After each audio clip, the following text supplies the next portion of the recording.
Para kaming triplets, di ba? Parang si Ate Apple talaga yung kapatid ko eh. Actually. Po, mag-iingat ka sa pupuntahan mo.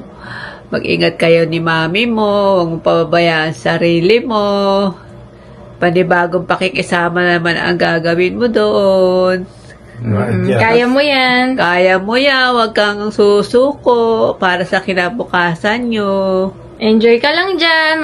May snow dyan. Oo. Magta-travel kayo. Yun ang isipin mo. Okay, si Papshi naman. Si Papshi naman. Anong sasabihin ni Papu? Papu kasi tawag mo kayo. Mag-iingat lagi ang apo ko. Alam ko naman, kaya niya ang sarili niya. O kaya ni mami mo. Huwag kayong magpapabaya doon. Pagmahalang kayo. Yes. Number 1, mahal na mahal ka namin. I love you, I love you, Apo. Ate Apple.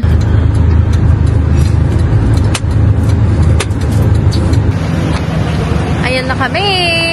Hi, Momshi. Si Papshi. On speech siya. Sarapan doon. Nag-long sleeves pa ako, napakainit naman.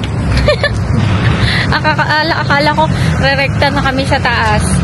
Hindi pala kaya, kasi wala kang parking doon, no?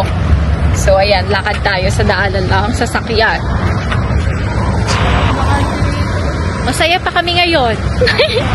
Pumunta na namin si Azalea kasi nandun na sila sa, sa Jollibee, sa Terminal 1. So, si Fernanda, si Bunsoy, wala si Bunsoy.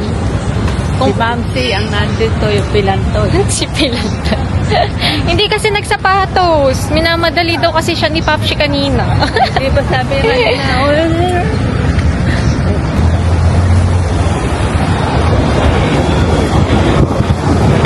nangunguna pa si Papshi, parang siya yung aalis Nangunguna ka pa. Tatakot ako dito, pumasok na tayo agad sa loob. Doon sa kabila, hindi dyan. Doon tayo sa doon sa dulo, yung pwede lahat. Ayan doon.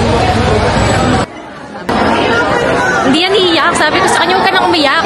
Naku. Sana huwag maano yung gamit. 20 kg talaga to. Ay, huwag mapansin. Usually mga kapasok daw, hindi naman tulad sinika. Ay! Kadlang mo naman! Dito ba? Dito sa counter. Tignan mo na lang. Minsan kasi iba, nalagyan nilang tali, di ba? Ay! Para kaming triplets, di ba? Parang si Ate Apple talaga yung kapatid ko eh. Actually. Di ba? Napasarap yung kwentuhan namin ni mami mo eh. Kaya nga eh, napasarap yung kwentuhan namin eh.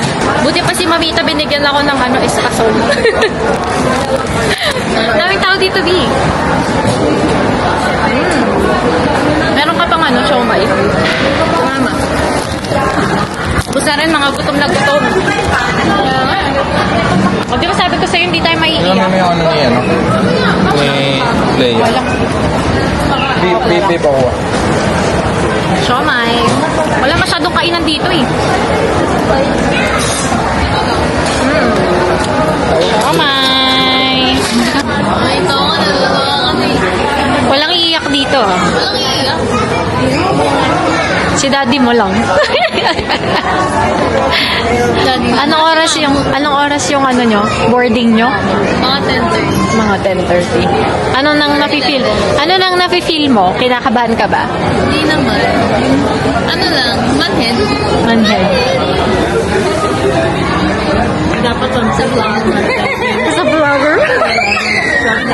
Di memories din kasi niya eh. Mapapanood niya pag na-miss niya kami. For the content. The content.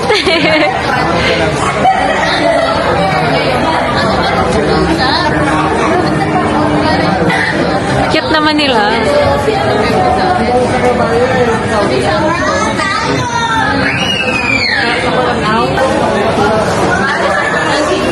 Si vlogger. Ito si vlogger.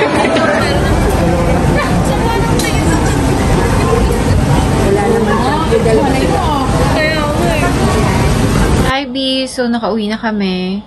3 a.m. na. Bago pa ako nakapag-outro, no? And, yes, hindi tayo umiyak. Kasi hindi ako masyadong emotional, actually. Kasi, alam ko naman, tinatarget ko talaga at nasa plano ko na nadalawin ko siya, si Azalea, this year. If not this year, kung hindi man talaga ito yung right time na madalaw ko siya doon, kung saan man sila pupunta, baka next year. As a girly, na alam nyo naman mahilig mag-travel, hindi ako papayag na hindi ko siya madadalaw. Pero yes, outside Asia na po siya. So, kailangan ng visa pag pinuntahan ko siya. And, ilalaban ko talaga na magka-visa ako, madalaw ko lang yan si Azalea.